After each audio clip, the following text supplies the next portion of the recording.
Hello viewers, அஸ்ஸலாம் அலைக்கும். இன்றைக்கி என்ன பார்க்க போகிறோம் அப்படின்னா, முட்டை மாஸ் எப்படி செய்கிறதுன்னு பார்க்கலாம் வாங்க. இது வித்தியாசமான முட்டை மாஸ். எல்லோரும் இது செஞ்சுருக்காங்களா என்னன்னு தெரியலை. சப்போஸ் நான் யோசித்து பார்த்தேன் இந்த மாதிரி செய்யலாம் அப்படின்னு, அதனால் செஞ்சேன்.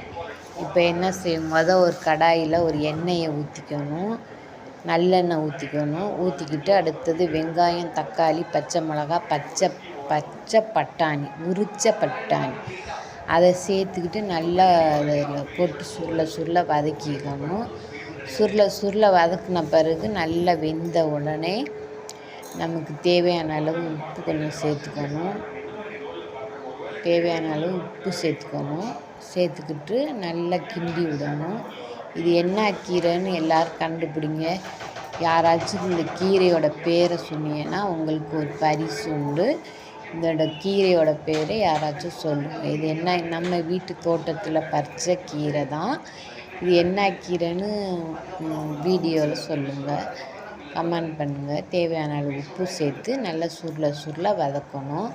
அடுத்தது சிறிய அளவு மஞ்சத்தூள், கொஞ்சோண்டு சீரகத்தூள், கொஞ்சோண்டு மிளகாத்தூள் இதெல்லாம் சேர்த்து நல்லா கிளறி விட்டுக்கிட்டு அடுத்தது கொஞ்சம் நேரம் வெயிட் பண்ணுவோம். நல்லா கிளறட்டும். அடுத்தது கொஞ்சோண்டு சீரகத்தூள், அடுத்தது கொஞ்சோண்டு மல்லித்தூள் அதில் நம்ம போடுவோம். ஆனால் மல்லித்தூளை எடுக்கிறதுக்கு கொஞ்சம் நேரம் ஆயிடுச்சு.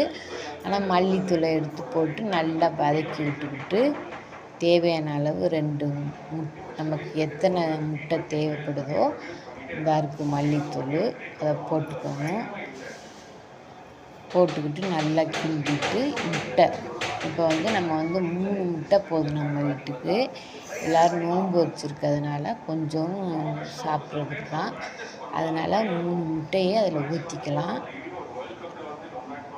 ஊற்றிக்கிட்டு இன்னொரு முட்டையை எடுத்து ஊற்றிக்கலாம்.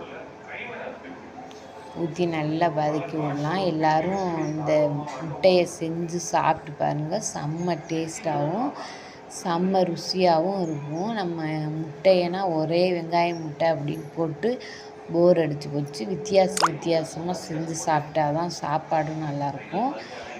நமக்கும் சமைக்கிறதுக்கும் இன்ட்ரெஸ்ட் வரும். நல்லா பச்சை பட்டாணி இதெல்லாம் போட்டு நல்லா கிளறி செம்மையான முட்டை ரெடி ஆகிடுச்சு. வாங்க சாப்பிட்லாம். மீண்டும் அடுத்த வீடியோவில் சந்திப்போம். அஸ்ஸலாமு அலைக்கும்.